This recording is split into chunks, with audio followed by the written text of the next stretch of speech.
नमस्कार दोस्तों, स्वागत है आप सभी का मेरी कहानियों में।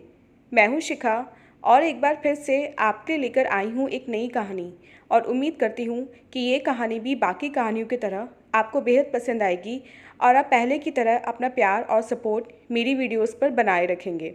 तो चलिए अपनी आज की कहानी शुरू करते हैं। नंदिनी की शादी को 4 साल हो गए थे, मगर इन 4 सालों में कोई दिन ऐसा नहीं जाता था कि उस पर तंज न कसे जाते हों। आए दिन उसको दहेज कम लाने पर जलील किया जाता था। घर के सारे काम नंदिनी से ही करवाए जाते थे और उसका पति आनंद भी मूक बधिर की तरह रहता, ना कुछ बोलता, उल्टा अपनी माँ की हाँ में हाँ मिलाता। कभी कभी जब पानी सर से ऊपर होता तो नंदिनी जवाब दे देती थी, तो उस पर हाथ भी उठा दिया जाता था। नंदिनी अपनी जिंदगी से तंग आ चुकी थी। सोचती थी मौत को गले लगा लूं, लेकिन अपने 3 साल के बेटे का मुंह देखकर वह अपने कदम पीछे कर लेती थी। जुल्मों सितम का सिलसिला चलता रहा। नंदिनी सोचती थी कि मायके चली जाऊं, मगर माँ बाबूजी की माली हालत सही नहीं, ऊपर से मैं बोझ बन जाऊं और माँ बाबा सदमा भी बर्दाश्त नहीं कर पाएंगे। बहुत कुछ सोचकर वह जुल्म सहती रहती थी। घर का हर शख्स उसे धिक्कार की नज़रों से देखता था, सिवाय उसके ससुर के, मगर अपनी पत्नी के खौफ से वह भी कुछ नहीं बोलते थे। एक दिन तो हद ही हो गई। खाने में नमक ज़्यादा होने पर नंदिनी को उसके पति ने उसकी सास के कहने पर बुरी तरह से पीटा। नंदिनी से अब बर्दाश्त नहीं हो रहा था, मगर वह करती भी तो क्या। कुछ दिन बाद नंदिनी के देवर की शादी थी। नंदिनी के देवर तन्मय खुशी नाम की लड़की से प्यार करते थे। खुशी अच्छे घर से पढ़ी लिखी और अमीर घर से थी। इस वजह से तन्मय की माँ इस रिश्ते को मना नहीं कर पाई। उन्हें मोटी मुर्गी जो मिल रही थी। कुछ दिन बाद तन्मय की शादी हुई और शादी में खुशी के घर वालों ने सब कुछ दिया सिवाय कार के, जिसका तन्मय की माँ को बहुत सदमा हुआ। उस समय तो वह कुछ नहीं बोली। कुछ दिन खुशी के अच्छे बीते। अब खुशी के साथ भी वही रवैया शुरू हो गया। उस पर बार बार तंज हो जाते। एक आध दिन तो खुशी ने बर्दाश्त कर लिया। एक दिन जब सास ने गाड़ी ना लाने का ताना मारा तो वह तपाक से बोली, तुम्हारे बाप ने पैसे दे रखे थे हमें उधार, भिखारी हो क्या।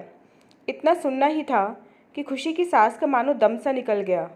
वह उसके पास आई और हाथ उठाकर बोली, तेरी ये हिम्मत।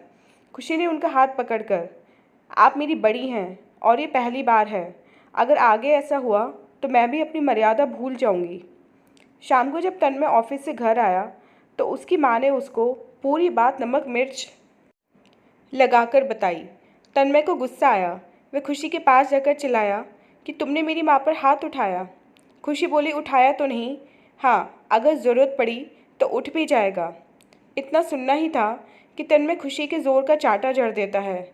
खुशी रोती हुई कमरे में चली जाती है। पीछे से उसकी देवरानी आती है। खुशी, यहाँ रहना है तो ये सब बर्दाश्त करना पड़ेगा। खुशी गुस्से में बोली, आपने कैसा इतना बर्दाश्त किया। जुल्म सहना में गलत है। मैं इन लोगों को छोड़ूंगी नहीं। खुशी, हम औरत हैं, हमें ये सब सहना ही पड़ेगा। ऐसे कैसे, मैं इन लोगों को बताऊंगी।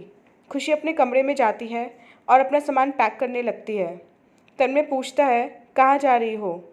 खुशी, तुम्हें क्या मतलब, अब जो फैसला होगा कोर्ट में होगा। मैंने पुलिस को फ़ोन कर दिया है। अब तो तन्मय और उसकी माँ के होश उड़ जाते हैं। खुशी, तुम ऐसा नहीं कर सकती, अब ऐसा ही होगा। खुशी बैग की चैन लगाते हुए कहती है। तन्मय की माँ खुशी के पैरों में गिर जाती है। हटिए आप, मुझे जाने दीजिए। तन्मय गुस्से से, माँ आज तुम्हारे लालच की वजह से ये दिन देखना पड़ रहा है। तुम हमारी माँ हो, हमने तुम्हारे आगे सही गलत को नहीं देखा, तुम्हारी हर गलत बात को माना, आज उसका नतीजा है। आपने भाभी को कभी नहीं बख्शा। कैसी माँ है आप, आपकी भी बेटी है, कोई आपकी बेटी के साथ ऐसा करे तो। हमें माफ़ कर दो बेटा। खुशी, माफ़ करने से क्या आप सुधर जाएंगी। ऐसे लोगों को सज़ा मिलनी चाहिए।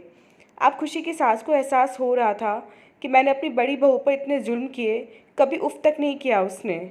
उसी की बद्दुआ लगी होगी मुझे। सोच सोच कर फफक फफक कर रोने लगी।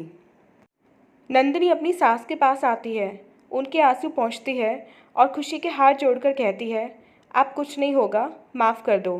खुशी कहती है, देखो मम्मी जी, ये वही हैं जिनको रात दिन सताया था आपने। मगर हर इंसान एक सा नहीं होता। मैंने जो ठान लेती हूँ वह मैं करती हूँ। अब तो सब खुशी से मिन्नतें करते हैं। खुशी कहती है कि हुआ ना एहसास जब खुद पर बीती। बस यही एहसास दिलाना था आप सबको। एक औरत अपना सब कुछ छोड़कर आती है। उसका दर्द समझने के बजाय दान दहेज पहले दिखता है।